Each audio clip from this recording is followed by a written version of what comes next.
Nah, fams, sebenarnya api itu banyak banget memberi kebaikan pada manusia. Mau yang biasa aja, seperti alat untuk memasak atau menghangatkan tubuh. Ada banyak nih, fams. Widih, masih pagi udah main api aja nih. Jangan coba-coba di rumah ya, fams. Keterampilan memasak sampai ngeluarin jilatan api seperti ini, wah ini emang butuh teknik tersendiri. Tapi nggak nyangka banget nih, fams. Ternyata ini cuma lagi bikin sambal doang. Gawatnya lagi, memasak dengan show jilatan api ini dilakukan di SPBU loh. Wah! Tenang, fams. Bukan stasiun pengisian bahan bakar umum ya. SPBU yang dimaksud itu singkatan dari Sambal Pecak Bang Ucok. Wah! Emang sih, cuma ada di Lampung nih, fams, yang bisa makan pedas di SPBU. Sebuah kedai makan sederhana dengan konsep angkringan kekinian, ala-ala prasmanan gitu deh, fams. Nah, kalau kamu mau datang, lokasinya ada di Jalan Arif Rahman Hakim, Kota Bandar Lampung. Bukanya dari siang hingga malam hari. Kedai makan yang satu ini langsung mencuri perhatian para pecinta kuliner pedas di Bandar Lampung. Di sini ada belasan jenis lauk yang bisa kamu pilih. Mau bebek, ayam, udang, aneka ikan, dan berbagai sate dari jeroan sapi, semua ada, fams. Penyajiannya juga bebas kok, sesuai selera kita aja. Semua lauk di sini bisa diolah dengan cara digoreng atau dibakar bersama bumbu bakaran spesial. Yang jadi daya tarik dari tempat ini, sambalnya yang juara banget, fams. Hampir setiap hari, sekitar 10 kg cabai rawit super, ini diolah menjadi sambal yang fresh dan pedas abis. Mantep nih, udang, ikan, ayam, bebek, dan sate-sateannya, semuanya disiram pakai sambal pedas yang fresh, langsung dari penggorengan. Dengan harga makanan mulai dari Rp5.000 sampai Rp45.000 aja, kamu bisa menikmati nih pilihan menu lezat sesuai dengan isi kantong kamu, fams. Para pecinta kuliner pedas yang murah meriah bakal merasa dimanja banget nih kalau datang makan ke sini. Walau buka baru sekitar bulan November tahun 2020 lalu, kedai makan rumahan ini langsung merebut hati warga Bandar Lampung. Aneka lauk sederhana yang sebenarnya kita bisa jumpai di banyak rumah makan, jadi terasa spesial dengan sentuhan sambal pecak yang jadi unggulannya.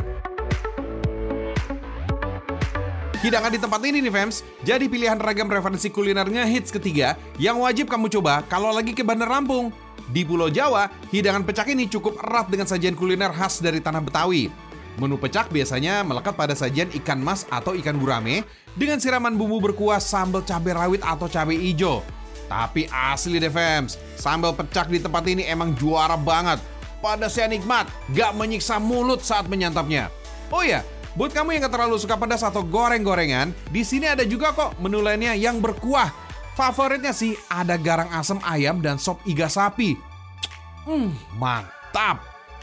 Kuahnya segar ini udah pasti. Dagingnya gurih dan lembut, cocok banget nih buat dinikmati. Harganya juga ramah kok buat di kantong-kantong kita di tanggal 2 nanti.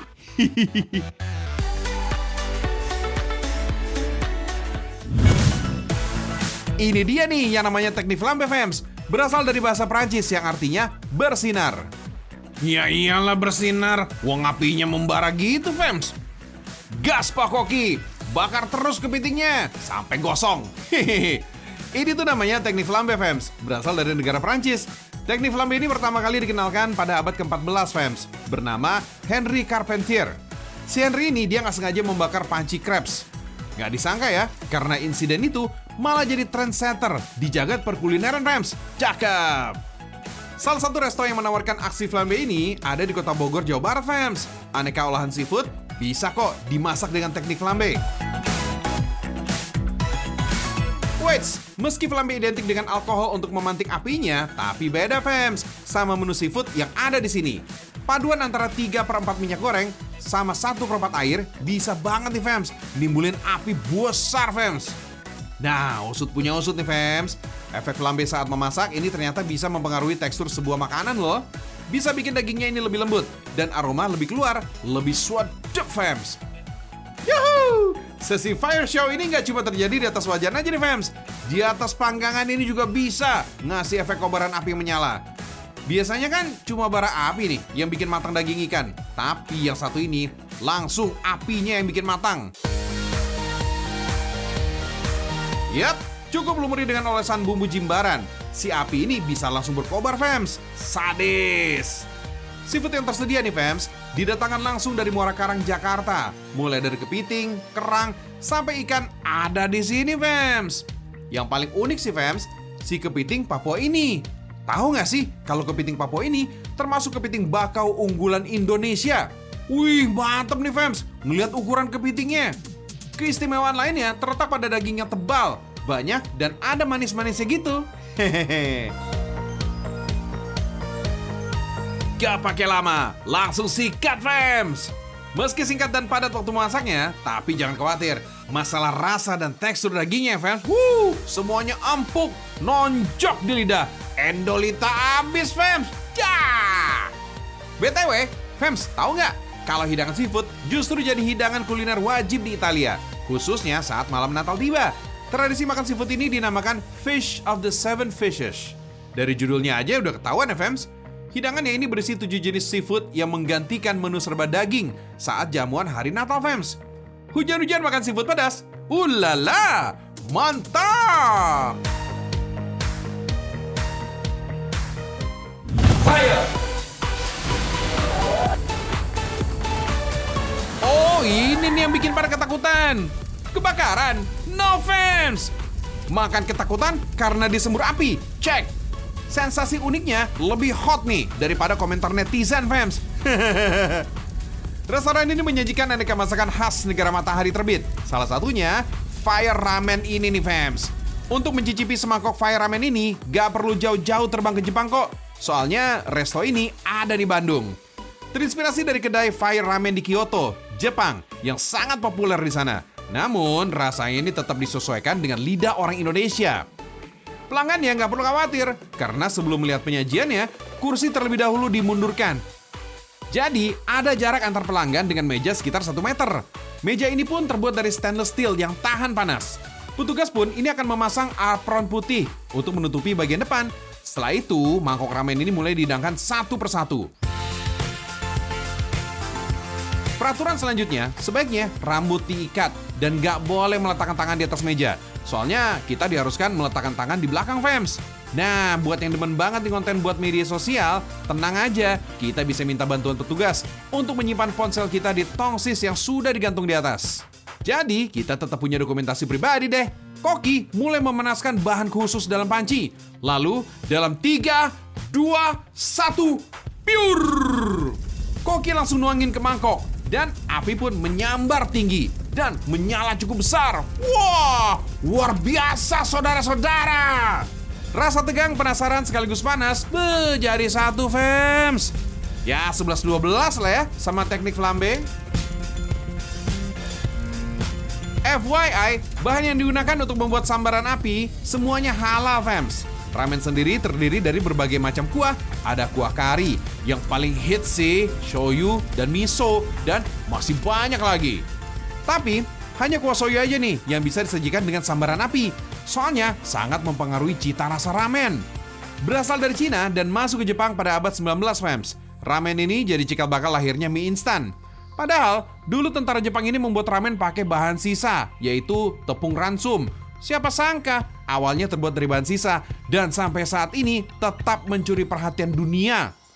Jepang terus berinovasi, menciptakan aneka kuah ramen, sampai cara penyajian anti-mainstream kayak gini fams. Termasuk pecahin rekor dunia nih, dengan membuat mie instan raksasa seberat 160 kg. Wih, mie raksasa ini dibuat bersamaan dengan acara Hari Anak di Jepang fams.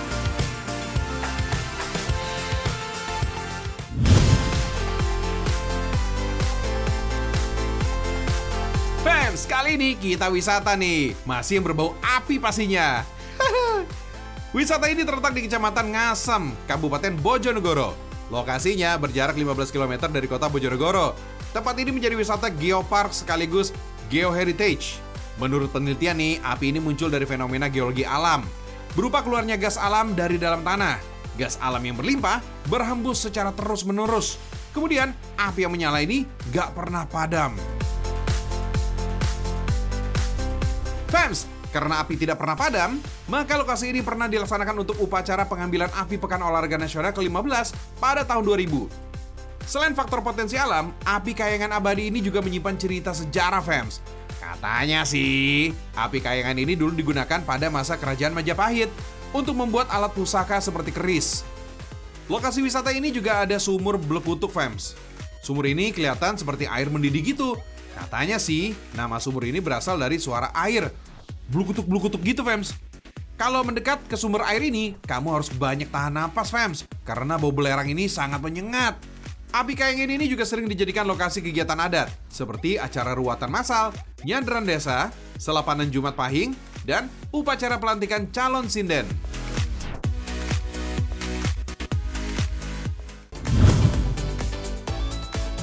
Fans, zaman sekarang, kalau mau ngasih kado ulang tahun, gak melulu harus barang mewah dan mahal loh.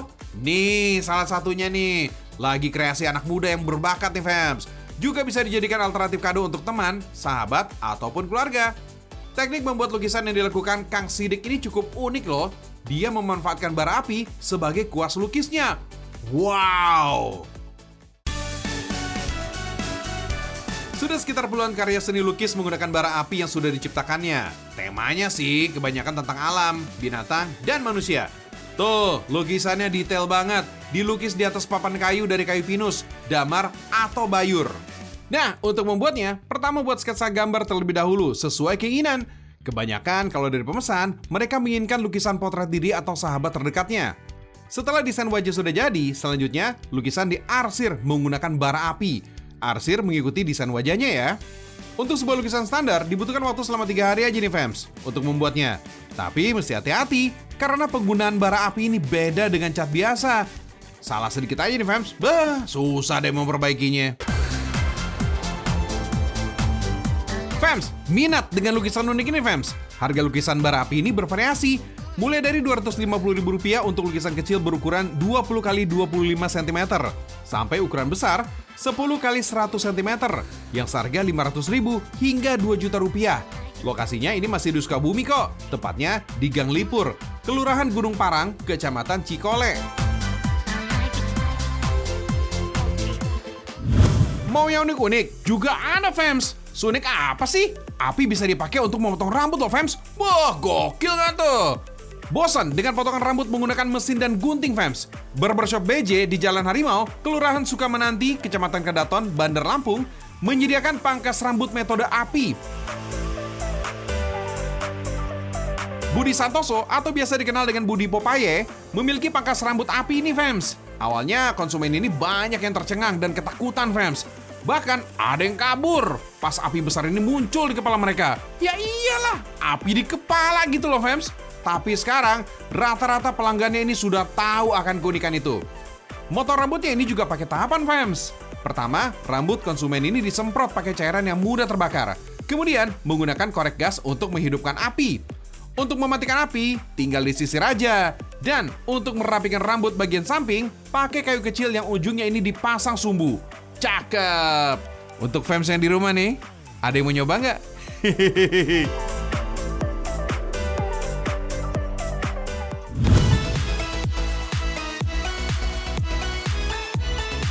Untuk menyalakan lilin maupun menyalakan kompor untuk memasak, kita butuh korek api nih, fans.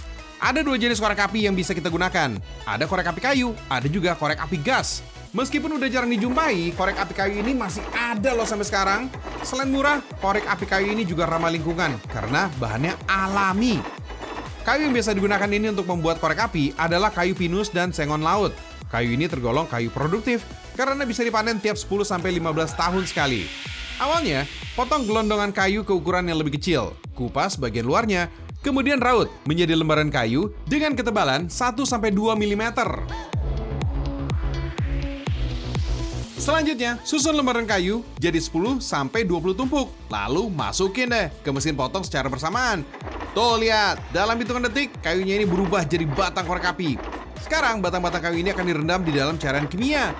Fungsinya biar sisa pembakaran kayu ini nggak langsung jadi abu, tapi jadi arang. Jadi sekarang udah tahu kan kenapa korek kayu itu kalau habis dibakar nggak langsung hancur. Hehe. Oke, pembuatan batang korek api ini udah selesai. Sekarang kita lihat nih pembuatan kepala koreknya atau biasa disebut pentol korek. Bahan utamanya terdiri dari gelatin, bubuk kaca, potasium, dan sulfur. Bahan-bahannya ini mudah terbakar ya, jadi harus ekstra hati-hati, fans. Campur sampai rata, lalu pindahkan ke dalam mesin filling. Mesin inilah yang akan menggabungkan batang korek dengan kepala atau pentolnya. Setelah dirapikan susunannya, batang korek dicelup ke dalam cairan lilin. Biar nyala api pada batang kayu ini nantinya lebih stabil. Nah, batang kayu yang sudah tersusun rapi akan dicelup ke dalam kotak berisi adonan pentol korek. Proses terakhir ini memanaskan pentol korek sampai kering fams. Lalu susun deh kembali untuk proses pengemasan. Gak cuma di Indonesia aja, korek api buatan pabrik ini juga udah diekspor ke luar negeri loh, terutama ke negara-negara tetangga.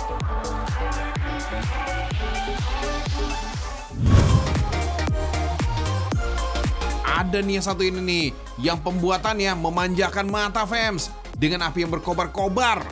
Pembuatan gelas kaca bening ini fams. Oh my wow! Buat aneka minuman berwarna-warni, emang paling pas nih disajikan dengan gelas kaca bening. Biar kita penasaran sama rasa minumannya. Tapi kamu penasaran gak sih fams? Gimana sih proses pembuatan gelas kaca yang kita pakai sehari-hari? Yang beraneka macam bentuk, ukuran, bahkan sampai yang berwarna.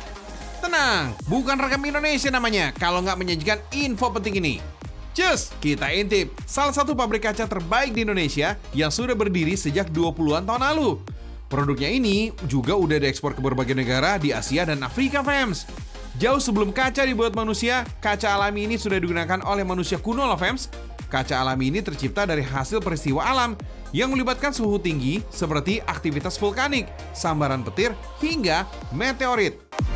Di era manusia modern, kaca ini udah bisa dibuat dengan mencampur berbagai bahan. Di antaranya pasir kuarsa, kapur, boraks, aluminium, dan pecahan kaca beling.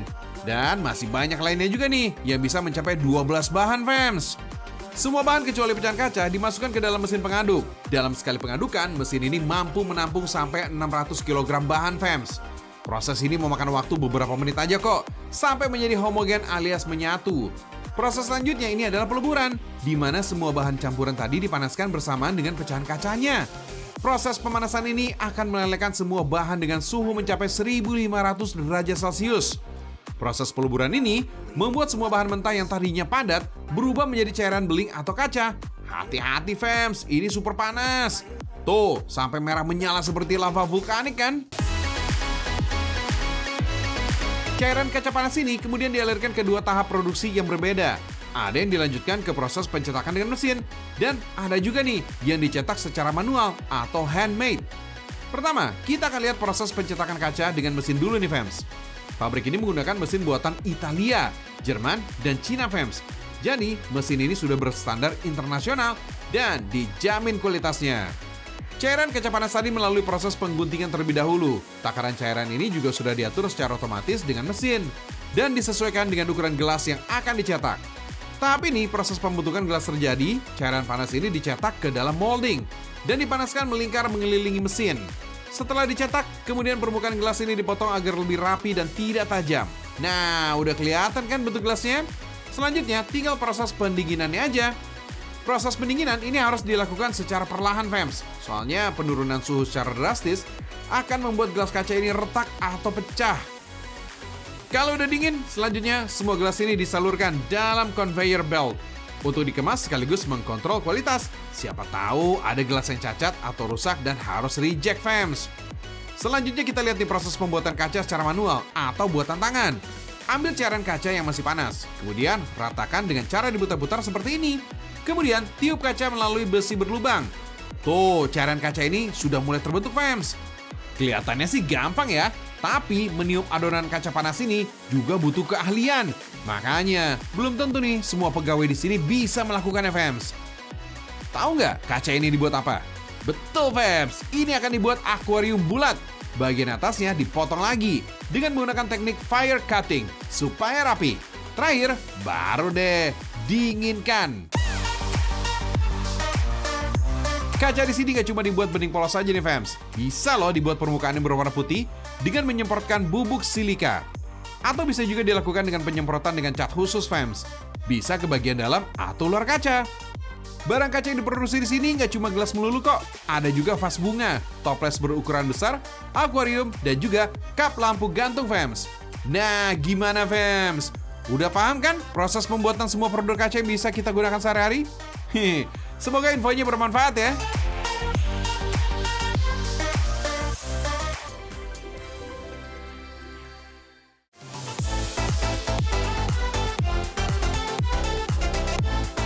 api bisa berbahaya dalam hidup kita, fams.